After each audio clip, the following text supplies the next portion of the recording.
трейлер миңа да үземә бик ошап бетмәде. Тамашачы буларак. Һәм төп нәтиҗәләрне инде кино карагач ясарга кирәктер дип уйлыйм. Булай бу фильмга бик җитди ничектер кырыс карыйлар. Бу гадәттә акча эшләре өчен эшләнелгән фильмнарның берсе. Ләкин бу фильмның үз плюслары бар. Беренчедән ул Казанны нинди генә еш кына бит инде без очратабыз. Казанны Казакстан белән бутыйлар, Татарстанны Казакстан белән бутыйлар. Менә ичмасам Камчаткада яшәүчеләр Казанның аларның илендә икәнен белсеннәр өчен булса да плюсы бар. Әлбәттә инде аны минусларын эзли башласан, минуслар табырга дип максат куйсаң, табып була. Ләкин бу фильм кинотеатрлар өчен чыгарылган. Халык карыячак дип уйлыйсыңбы? Кызыкламаның барышы, андан инде ике дөнья бар диләр инде, ике дөнья бара. Минемчә аның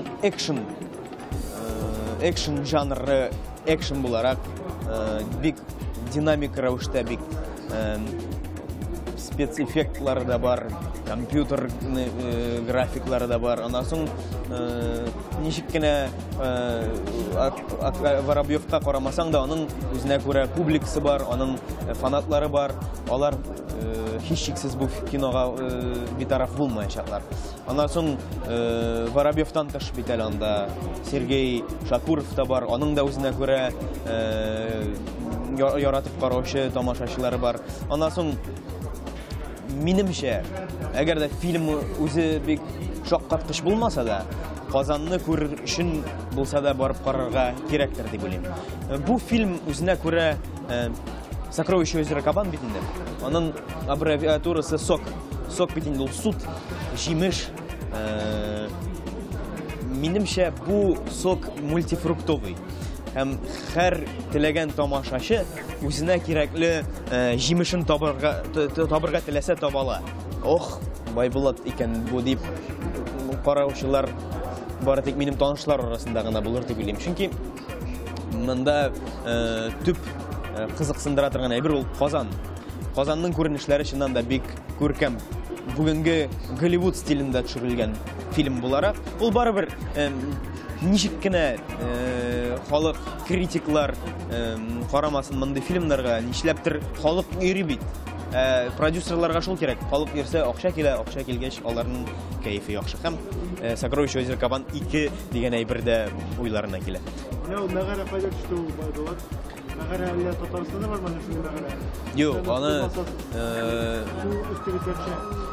фильмның 2 өлеше булды. Бу фильмның төшерү мәсьәләсендә әйтгәндә, беренче өлеше Мәскәүдә төшерделәр, аны павильоннарда, тарихи өлешендә 1552 елның күренешләре, зур хромакейлар, гомумән Мәскәүдә бездә андый мөмкинлекләр юк, ә Мәскәүдә ташландык заводлар бик күп. Аларның арасында ЗИЛ дигән завод бар, ул аерым бер шәһәр, аның зур биналары бушлай бер эшкә яратмыйча тузанланып яталар. Ләкин кайберләре киношниклар өчен, павильоннар өчен арендага бирелә. Шуларның берсендә безнең фильмда төшерелде. Ул бик зур, сез күз алдыңызга китерә алмыйсыз. Ул аерым шушы без утырган гүм хәтле бер генә павильоны булуы мөмкин. Анда бер павильонда Сөембикә манарасы, шул мәгәрәләр, икенче павильонда шул тарихи өлеш, аерым бер икенче бинада нәкъ менә шул теге су, Владимир Наместников дигән танылган постановщик, аерым ул су төшерү өлеше белән шөгыльләнде.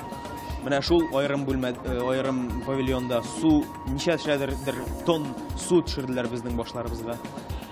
Бу спецэффектлар түгел. Юк, анда куркыныч түгел, ул бит инде профессионаллар тикшереп, кешегә зыян китермәслек дәрәҗәдә эшлиләр. Мин еш кына әйтәм, беренче төшкән көннәрне мин төштә шикелле булды. Төшкән көннәрне төштә шикелле. Автология кебек булды. Инде әле Казанда төшергәндә, инде Мәскәүдәге павильоннарга эләккәч, шуннан да урыс Голливудына эләккән шикелле булды. Анда шок каткач, анда һәрбер нишкәлеге уйланылган, bik profesyonel derecesi. Мәскәүдәге киношникларның әмнә нәтиҗәләре бәлкем ошап бетмидер, ләкин кем әйтмешли, Москва не сразу строилась. Беренче тапкыр төштем шундый проектта.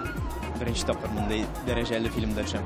Сәяхәттә булып кайттыгыз, ул хакта сөйләйин, Австралия кадымы. Аннан Ул менә инде нәрсә дип ял итәргә бардыгыз. әле генә сөйләдем бит инде, кинода беренче көн төшкәндә төштә шикелле. Монда да очкыш Австралиягә төшкәндә төштә шикелле. Менә без сәләт оешмасы белән бардык Австралиягә. Онда безне бик җылы каршы алдылар. 2 атна дәверендә без Австралиянең Аделаида шәһәрендә булдык. Безне көн сайын төрле экскурсияларга алып бардылар. Бик җылы кабул иттеләр. Ондагы яшьләрнең әлбәттә инде алар инглиз телләре белән катнаштырып, инглизчә уйлап татарча сөйләштеләр. Без урысча уйлап татарча сөйләштек, ләкин нәтиҗәдә бик дуслашып, әле хәзер дә, киләчәктә дә алар универсиадага киләчәк, монда без элемтәне тотабыз, шөкер. Ондагы яшьләр безнең милләтебезгә битараф түгел, һәм киләчәктә Австралия белән Татарстан арасында элемтәләр өзелмәсен инде дип. Һәм üzülмәс, Алла бирсә. Анда күпмәле татар яшьләр? Татар яшьләре анда 700 тирәсе татар бар бөтен Австралиядә чәчелгән. Аларның кайсы яшь икән, кайсы хар икән белмим, ләкин алар җаннары белән бөтенесе дә яшь. Анда Таш Мөхәммәд абыйлар, андагы заманында Кытайның төрмәсендә утырып чыкканнар, 19 ел бер бүлмәдә ятканнар, ләкин алар барыбер күңелләре белән яшь, 75 яшь бирмисең андагы бабайларга. Алар тормышны яратып яши. Безнең мондагы 25 яшьлекләр белән чагыштырганда күпкә яшьрәк, күпкә дәртлерәк. Әлбәттә инде Австралия, biz Төркиядә Фәрхәт һәм Фәрхәтне төшергәнне, инде Австралиягә хәтле барып төшермәсәк бик яхшы булмас иде. Без азмы күпме булса да материал җыйдык.